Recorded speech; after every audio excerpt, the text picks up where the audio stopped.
America आणि Iran युद्धविरामादरम्यान Pakistan भाव खातोय। इस्लामाबादेत चर्चा होईल असं सांगितलं जातंय, मात्र या सगळ्या गदारोळातही पाकिस्तान आणि त्यांच्या पंतप्रधानांचा पडद्याआड मुखभंग सुरूच आहे। युद्धविरामाविषयी ट्विट करताना पाकिस्तानचे पंतप्रधान शहबाज शरीफ यांनी उत्साहात लेबनॉनचंही नाव घेऊन टाकलं, मात्र त्यांचा हा दावा इस्रायलनं लागलीच फेटाळलाय। लेबनॉनवरचे हल्ले थांबणार नाहीत असं इस्रायलनं म्हटलंय। शस्त्रसंधीत लेबनॉनचा समावेश नाही असं नेतन्याहू यांनी आपल्या एक्स पोस्टमध्ये म्हटलंय।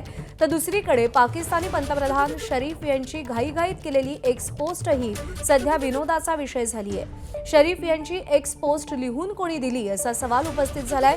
पोस्ट कॉपी पेस्ट करताना पाकिस्तान पंतप्रधानांच्या एक्सवरील संदेशाचा ड्राफ्ट हा उल्लेख डिलीट करायला शरीफ मिया विसरले। ही पोस्ट होती ट्रम्प यांना शस्त्रसंधीची विनंती करणारी। आणि तिसरी बातमी आहे शहबाज शरीफ आणि पाकिस्तानचे लष्कर प्रमुख मुनीर यांच्या संदर्भातली। युद्धविरामाबाबत ट्रम्प यांनी केवळ नेतन्याहू आणि मुनीर यांच्याशी चर्चा केल्याचं समोर आलंय। शहबाज शरीफ पंतप्रधान असून त्यांच्याशी ट्रम्प यांनी चर्चा केली नाही, त्यामुळे शरीफ यांच्यापेक्षा मुनीर मोठे झाले की काय असा सवाल उपस्थित झालाय।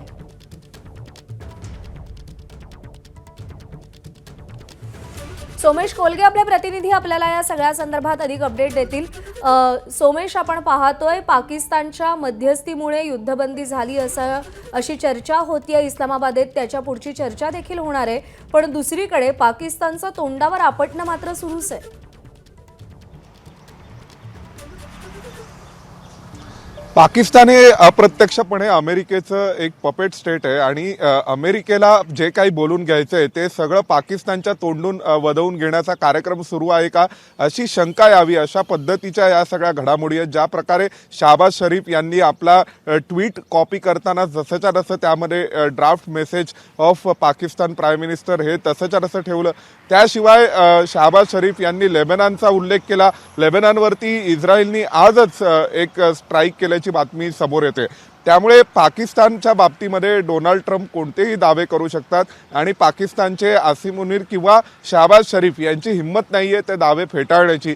त्यामुळे आज अमेरिकन माध्यमं अशी बातम्या येत आहेत की डोनाल्ड ट्रम्प यांनी आसिम मुनीर यांच्यासोबत फोनवरून चर्चा केली होती। त्यामुळे एका पद्धतीने अमेरिकेला या सगळ्या युद्धातून माघार घ्यायची होती, आपली शस्त्रसंधी जाहीर करायची होती आणि मग आता कोणत्या तरी तिराईत मध्यस्थी सोडावा म्हणून पाकिस्तानला मध्ये आणलंय का असे प्रश्न आता निर्माण झाले। निश्चित। सोमेश, धन्यवाद दिलेल्या सगळ्या सविस्तर अपडेटसाठी। एबीपी माझा, उघडा डोळे बघा नीट।